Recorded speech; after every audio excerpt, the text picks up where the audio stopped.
نابی رحمان کا ہے کہ قربانی اور زکوٰۃ کے نصاب میں کیا فرق ہے؟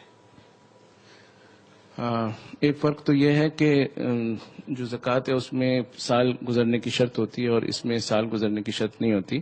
بلکہ قربانی کے دنوں کے اندر مال آ جائے تو ایک دفعہ بھی آ جائے تو اس پر قربانی واجب ہوتی ہے۔ اور جو جن چیزوں سے یہ نصاب بنتا ہے تو اس کے لحاظ سے فرق یہ ہے کہ زکوٰۃ کے اندر 4 چیزوں کا نصاب ہوتا ہے، یعنی 4 چیزیں مل کر اگر 52.5 تولے چاندی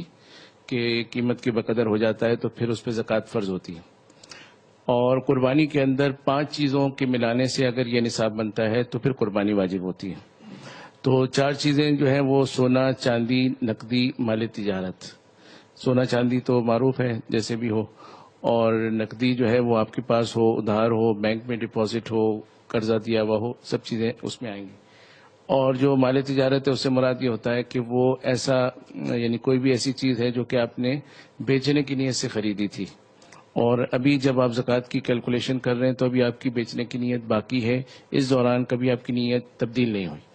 تو یہ مال تجارت ہوتا ہے۔ اس میں جو عام دکان میں رکھا سارا سامان بھی مال تجارت ہوتا ہے، اور کوئی آدمی اگر تاجر نہیں بھی ہے لیکن اس نے کوئی ایسی چیز خریدی ہے جس کو بیچنا چاہتا ہے تو وہ بھی اس میں داخل ہو جاتا ہے۔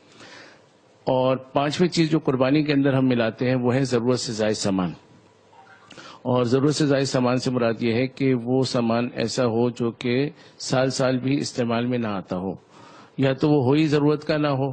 یعنی